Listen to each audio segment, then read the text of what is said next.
B'Shem Kol Yisrael.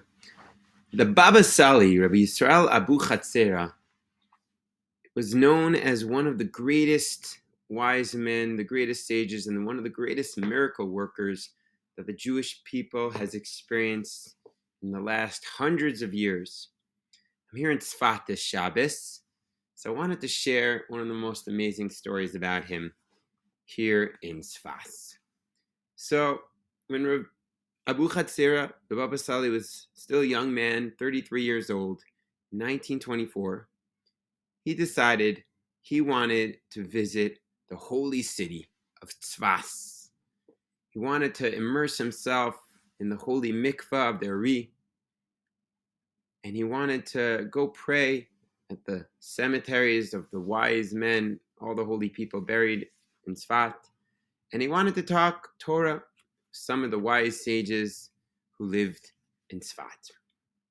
So one of his gabbis, Moshe Serchik, recounts from an eyewitness account the amazing story that happened over there.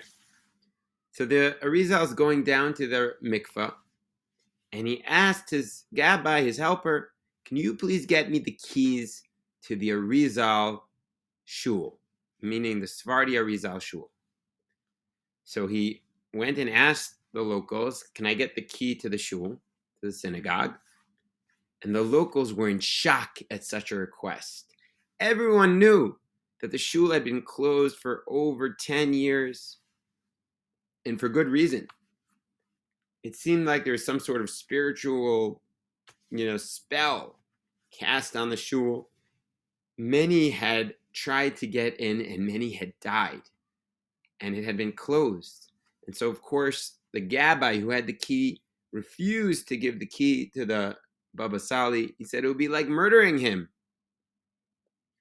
But Moshe recounted, he went back to the Baba Sali, and the Baba Sali insisted, said, "Don't worry, everything will be fine. Please just get the key."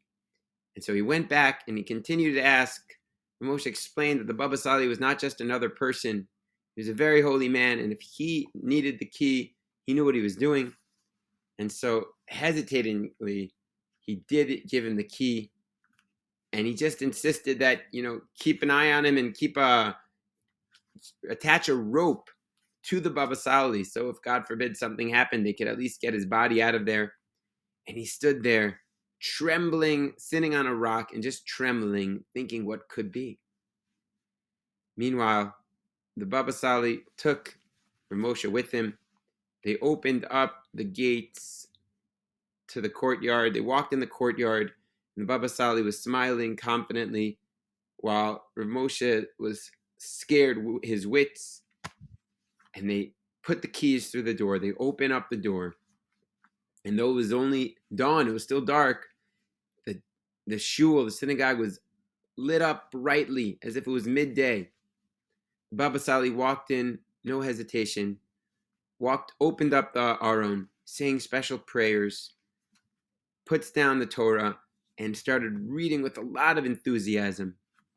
And after a while, he put it back, prayed, and continued on his way out. When the Gabbai saw that the Baba Sali had emerged unscathed, he jumped up and kissed the hand of the holy Baba Sali and said, "Wow, you must truly be a holy man." And throngs heard the story and ran to see the new synagogue that had been opened, the holy Ari Sfaradi. To this day, pretty close to the mikveh of the Ari, you can go in and pray at this very, very special synagogue that the Baba Sali opened up for us.